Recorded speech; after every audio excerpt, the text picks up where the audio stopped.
আমি নিজেও 18 মাস জেলে ছিলাম।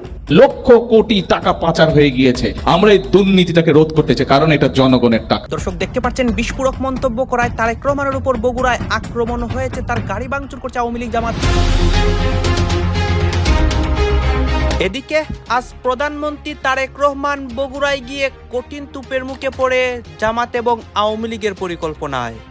বগুড়ায় ভয়াবহ পরিস্থিতি তৈরি হয়, তারেক রহমানের জনসভায় আক্রমণ হয়েছে। সব জল্পনা কল্পনার অবসান ঘটিয়ে অবশেষে তারেক রহমান দেশ ছেড়ে পালিয়েছেন। রীতিমতো তাকে পালাতে হয়েছে। কোথায় গেছেন সেই গন্তব্য এখনো জানা যায়নি, তবে তিনি পদত্যাগ করেছেন, তিনি দেশ ছেড়েছেন। দর্শক, এটি একেবারেই নিশ্চিত। মাশাআল্লাহ মাশাআল্লাহ মাশাআল্লাহ, এমন নিউজগুলা দেখলে আমাদের কলিজায় শান্তি পাই, কলিজায় আত্মতৃপ্তি পাই। প্রিয় দর্শক, আমরা এইমাত্র সংবাদ পেলাম যে বাংলাদেশ বিমানে করে 17 জন সরকারের ঊর্ধ্বতন ব্যক্তি, সংসদ সদস্য, প্রধানমন্ত্রী তারেক রহমান বাংলাদেশ বিমানে করে অন্য কোনো দেশে পালিয়ে যাচ্ছেন। তারেক জিয়া বুঝে ওঠার আগেই সরকার কতটা ভয়াবহ এবং কঠিন পরিস্থিতি করেছে আপনি শুনলে অবাক হবেন, আশ্চর্য হবেন। তারেক জিয়া তো নাই। কে প্রধানমন্ত্রী? তারেক জিয়া ন, পুতুল। আজকে আপনাদেরকে খুবই ভালো একটা সংবাদ দিতে এসেছি। বিশ্বাস করেন, কলিজাটা শান্ত হয়ে গেছে। আমাদের বীররা কিভাবে রিফর্ম করেছে, এমন ঘটনা আরো যদি দুই একটা ঘটে তাহলে একদম মেরুদণ্ড ভেঙে যাবে। এইভাবেই জায়গা মতো মারতে হবে। জায়গা মতো মার খেয়েছে তারেক রহমান, এই নিয়ে আজকে সারা দেশ উত্তাল হয়।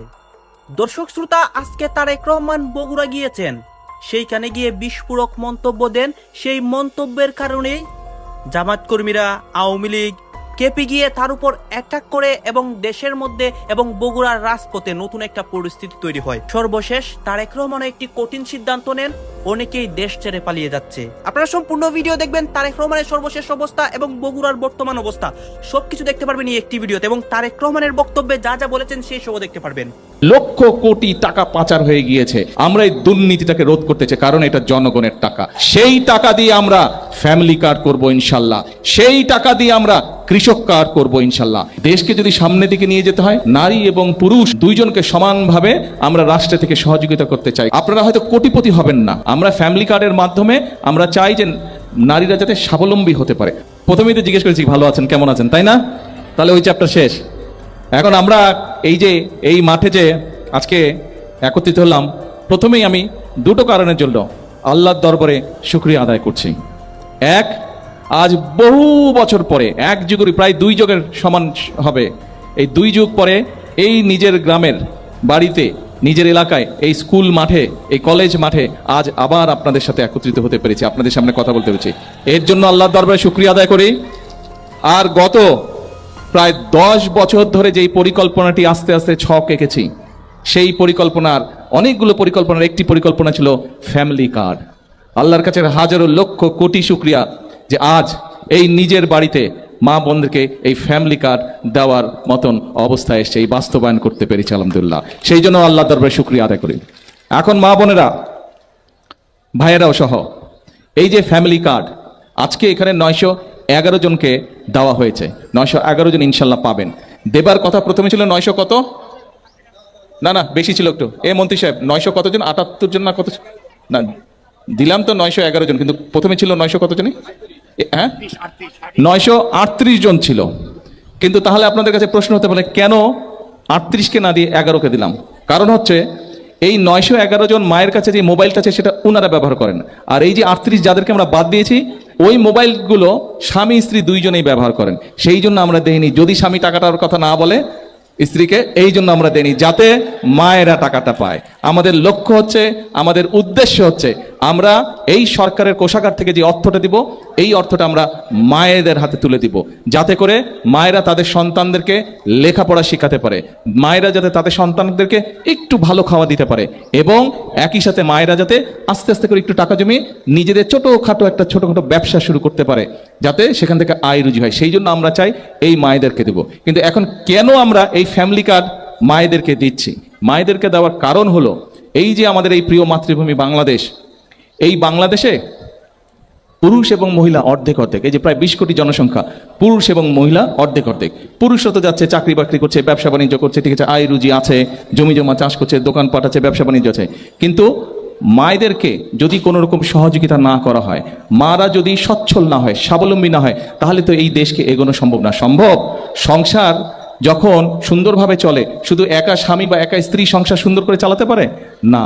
দুইজন যখন একসাথে কাজ করে, দুইজন যখন একসাথে, দুইজনের মধ্যে যখন সমঝোতা থাকে, দুইজন যখন একসাথে অবদান রাখে, তখন সংসার শুধু। ঠিক একইভাবে দেশকে যদি সামনের দিকে নিয়ে যেতে হয়, সুন্দরভাবে গড়ে তুলতে হয়, তাহলে নারী এবং পুরুষ দুইজনকে সমানভাবে আমরা রাষ্ট্র থেকে সহযোগিতা করতে চাই। কারণ নারীকে স্বাবলম্বী না করা পর্যন্ত আমরা চাই, আপনারা হয়তো কোটিপতি হবেন না, আমরা ফ্যামিলি কার্ডের মাধ্যমে আমরা চাই যে নারীরা যাতে স্বাবলম্বী হতে পারে। অর্থাৎ আপনার সন্তান বা আপনার ছোট্ট একটা কিছু কিনতে ইচ্ছা করলো, একটা লাল জামা দেখলেন, একটা লাল শাড়ি দেখলেন, একটু চিপস খাইতে চাইলেন, বা এই ধরনের প্রয়োজনীয় জিনিস আপনি যাতে নিজে সেটা ক্রয় করতে পারেন। আপনার সন্তানকে কিছু খেতে দিবার ইচ্ছে হলো, নিজে যাতে আপনি সন্তানের জন্য সেটা কিনতে পারেন। আপনার সন্তান একটা বই দেখলো, সেই বইটা সে কিনতে চাইলো, আপনি নিজে যাতে সেটা কিনে দিতে পারেন। আপনার যাতে সেই শক্তিটা আস্তে আস্তে আপনার তৈরি হয়, অর্থনৈতিক শক্তি। সেজন্যই আমরা এই ফ্যামিলি কার্ড নারীদের কাছে পৌঁছে দিতে চাই। পুরুষদের জন্য আমরা অনেক পরিকল্পনা গ্রহণ করছি, সেগুলা পুরুষ ভাইরা ভাইদের জন্য সেটা ধীরে ধীরে আমরা করব ইনশাল্লাহ। আজকে যে এই ফ্যামিলি কার্ড, এটা গাবতলিত এই মাসের মধ্যে ইনশাল্লাহ আরো 22টা না 30 তারিখের ভিতরে 23টা, আরো 23টা, বাংলাদেশের 23টা উপজেলাতে আমরা এই মাসের ভিতরে 30 তারিখের ভিতরে আমরা মায়েদের হাতে ফ্যামিলি কার্ড পৌঁছে দিব। এবং ইনশাল্লাহ আগামী 5 বছরের মধ্যে আমরা দেশে প্রায় 4 কোটি পরিবার আছে, আমরা চেষ্টা করব ম্যাক্সিমাম পরিবারের মায়েদের কাছে, গৃহিণীদের কাছে, নারী প্রধান যে আছে পরিবার, তার কাছে এই ফ্যামিলি কার্ড আমরা পৌঁছে দেওয়ার চেষ্টা করবো ইনশাল্লাহ আগামী 5 বছরের মধ্যে। অনেকে অনেক কথা বলতে পারে, এত টাকা কোত্থেকে আসবে, কি আসবে না আসবে, অনেকে অনেক কথা বলতে পারে। তারেক জিয়া বুঝে ওঠার আগেই সরকার কতটা ভয়াবহ এবং কঠিন পরিস্থিতি পড়েছে আপনি শুনলে অবাক হবেন, আশ্চর্য হবেন। তারেক জিয়া তো নাই। কে প্রধানমন্ত্রী? তারেক জিয়া পুতুল। তারেক জিয়ার ফ্যামিলি কার্ড নাই, আপনি জানেন? ফ্যামিলি কার্ড ধ্বংস হয়ে গেছে, জয় বাংলা হয়ে গেছে। তারেক জিয়া এখন কার্ড বাবা হয়ে গেছেন। তারেক জিয়া নামের সাথে খাম্বা শব্দের ওতপ্রোতভাবে জড়িত ছিল। বিশ্ববিখ্যাত টাইমস ম্যাগাজিন থেকে শুরু করে বাংলাদেশের সমস্ত সংবাদপত্র খাম্বা তারেক এই অ্যাডজেক্টিভটা যোগ করেছে। তারা সেই খাম্বা তারেককে প্রধানমন্ত্রী বানিয়েছেন। এখন তাকে আমরা বলি মাননীয় প্রধানমন্ত্রী জনাব তারেক রহমান, আবার কেউ বলেন মাননীয় শিশু মুক্তিযোদ্ধা পরিবার। এই তারেক জিয়া তার যে কার্ড, এটা মাঠে মারা গেছে এবং তারেক জিয়ার হাত পা বাঁধা হয়ে গেছে, চারিদিকে অন্ধকার, চোখে মুখে কিছু দেখছেন না, খেয়ে হারিয়ে ফেলেছে। খুবই খারাপ অবস্থা। এবং তিনি বুঝতে পারেননি যে 2 মাসের মধ্যে তিনি এভাবে নাকানি চুমনি খেয়ে তার সমস্ত প্রজেক্ট জয় বাংলা হয়ে যাবে। তারেক জিয়া যেভাবে কার্ড ছাপানো শুরু করেছিলেন, তার নাম হওয়া শুরু করেছিল কার্ড বাবা। খাম্বা বাবা থেকে কার্ড বাবা। এই কার্ড, এটা আমরা আগে থেকেই বলেছি, এটা একটা বাট পাই। এটা অর্থনীতির জন্য মারাত্মক ক্ষতিকর। বসিয়ে বসিয়ে কাউকে টাকা দেওয়া যায় না। আর দ্বিতীয় কথা হচ্ছে, টাকা তো দিন শেষে কাউকে দিতে পারবেন না, 2-4 জনকে দিতে পারবে, ওটা কোনো কথা না। ক্যামেরায় দেখাবে এই যে টাকা দিচ্ছি, কার্ড দিচ্ছি, কিন্তু সাধারণ মানুষ পাবে না, কিছু দলীয় লোকজন পাবে, তাও অল্প কয়েক জায়গায়। কিন্তু আপনি কার্ড ছাপাবেন, আপনি চিন্তা করেন যে পরিমাণ কার্ড করছে। ফ্যামিলি কার্ড, কৃষক কার্ড, ফ্যামিলি কার্ড এক পর্যায়ে 4.5 কোটি ফ্যামিলি কার্ড তারা নাকি মোটের উপর দিবে। কৃষক কার্ড আমরা যদি ধরে নিই যে 10 লাখ কৃষক কার্ড দিবে, একদম কম ধরলাম। স্টুডেন্ট কার্ড 1 কোটি স্টুডেন্ট কার্ড। তারপরে এখন অনেকে বলছেন যে প্রেমিক কার্ড দিতে হবে, বেকার কার্ড দিতে হবে, হেলথ কার্ড দেওয়া শুরু করবে। এরকম কার্ড বাবা যেরকম কার্ড আনছেন, প্রায় এখন পর্যন্ত 6 ধরনের কার্ডের খোঁজ আমরা পেয়েছি। এক একটা কার্ড ছাপাতে যদি একদম সর্বনিম্ন, আপনারা জানেন যে যারা আপনারা ব্যাংকের গ্রাহক, আপনাদের যাদের ক্রেডিট কার্ড আছে কিংবা আমরা যারা ক্রেডিট কার্ড ডেবিট কার্ড ব্যবহার করি, তো কার্ডের মেয়াদ শেষ হয়ে গেলে নতুন কার্ড নিতে হয়, তখন একটা ফি দিতে হয়, 530, 230, নানান খরচ আছে, সার্ভিস চার্জ। কিন্তু একদম মৌলিকভাবে যদি আপনি অন্যান্য খরচ বাদ দেন, একটা কার্ড ছাপাতে সর্বনিম্ন যদি আপনি 150 টাকা ধরেন, এর চাইতে নিচে নামানো যায় না। কারণ সাপোজ আপনি ফ্যামিলি কার্ড ছাপাবেন, ফ্যামিলি কার্ড বানাবেন, এখন এটা তো আর কাগজের ফটোকপি না, এটা একটা শক্ত কার্ড, এখানে কিছু মেটাল ব্যবহৃত হবে, এটিএম কার্ডের মতো। আপনার মোট 4.5 কোটি কার্ড ছাপাবেন। তো 4.5 কোটি কার্ড ছাপাতে কেউ না কেউ টেন্ডার নেবে। যারা টেন্ডার নেবে, যেসব কোম্পানি ছাপাবে, তারা অবশ্যই বড় অ্যামাউন্ট লাভ করবে। আর সরকারি কাজ তো আপনারা জানেন, যে কাজ করতে লাগে 30 টাকা, তারা সেখানে নেয় 150 টাকা, বাকিগুলো তারা সবাই মিলেমিশে খায়। আর আমলাতান্ত্রিক যেসব স্টেপ আছে, তাতে মাঝপথে এরকম বড় অংশ খাওয়া দাওয়া হয়। তো এই জন্য সব একদম কমিয়ে যদি এক একটা কার্ডের জন্য 150 টাকা ধরে, এর চাইতে কমানো সম্ভব না। বাস্তবে এক একটা কার্ডের জন্য 300 টাকার মতো তারা খরচ করে। তাহলে এই যে ধরনের কার্ডের কথা বলছে, শুধু এই কার্ডের মধ্যে টাকা পয়সা ওগুলো বাদ দিলাম, শুধু কার্ড ছাপাতে যে পরিমাণ টাকা লাগবে, কয়েকটা পদ্মা সেতু বানানো যাবে সেই টাকা দিয়ে, শুধু কাঠ চাপাতে, অথচ শুধু কাঠটার কোনো দাম নেই, দাম হচ্ছে কাঠের ভিতরে যদি টাকা থাকে সেটা। কয়েকটা পদ্মা সেতু, কয়েকশো পদ্মা সেতু বানানো যাবে ওই কাঠের টাকা দিয়ে। আপনি চিন্তা করছেন শুধু কাঠ চাপাতে যে পরিমাণ খরচ হবে, ওই পরিমাণ খরচ দিয়ে বাংলাদেশকে বেকারত্ব মুক্ত করা সম্ভব কার্য। চুপ করতে হবে, সবাইকে চুপ করতে হবে, চুপ করতে হবে। মা বোন মুরব্বী সহ ভাইদের সকলের কাছে দোয়া চাইছে, দোয়া করবেন তো ইনশাআল্লাহ। আবার তোমাকে দিলাম, এটা সব লাগবে তোমার।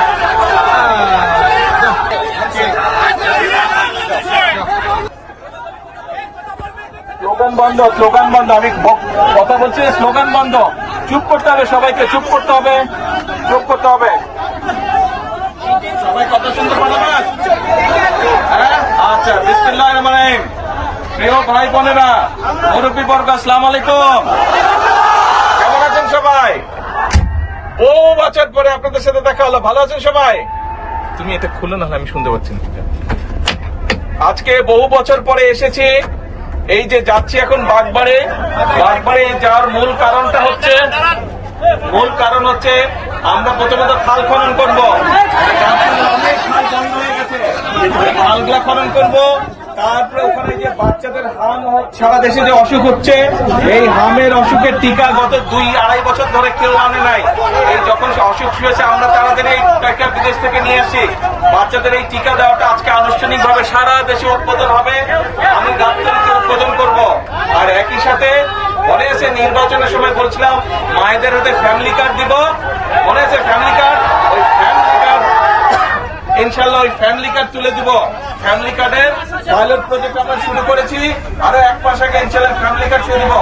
এখন আমি হচ্ছি আপনাদেরই সন্তান। আমার জন্য আগে তো প্রায় গাবতলীতে আসতাম, রাস্তাঘাট, ব্রিজ, স্কুল, কলেজ এগুলো সব করেছিলাম, কিন্তু এখন তো সারা দেশের দায়িত্ব। ঘরের লোক যদি দোয়া না করে তো কে দোয়া করবে? ঘরের লোক দোয়া করতে হবে। আমি যদি দেশে ভালো করতে পারি, দেশের জন্য ভালো করতে পারি, সুনাম কাদের? আপনাদের। তাহলে মা বোন মুরব্বী সহ ভাইদের সকলের কাছে দোয়া চাইছে, দোয়া করবেন তো ইনশাআল্লাহ। ইনশাআল্লাহ আবার আসবো। আজকে যাই, ওখানে সবাই বসে আছে, ইনশাআল্লাহ আবার আসবো। আসসালামু আলাইকুম। দোয়া করবেন।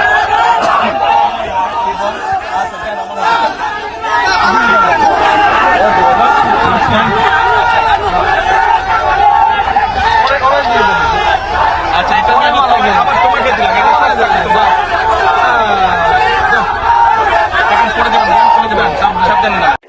বাণিজ্য মন্ত্রী মহোদয় অনুগ্রহ করিয়া বলিবেন কি, দেশের আমদানি রপ্তানি বৃদ্ধির লক্ষ্যে মন্ত্রণালয় বিশেষ কোনো পদক্ষেপ গ্রহণ করিয়াছে কিনা, করিলে তাহা কি? ধন্যবাদ মাননীয় স্পিকার। মাননীয় সদস্য, আপনাকে ধন্যবাদ।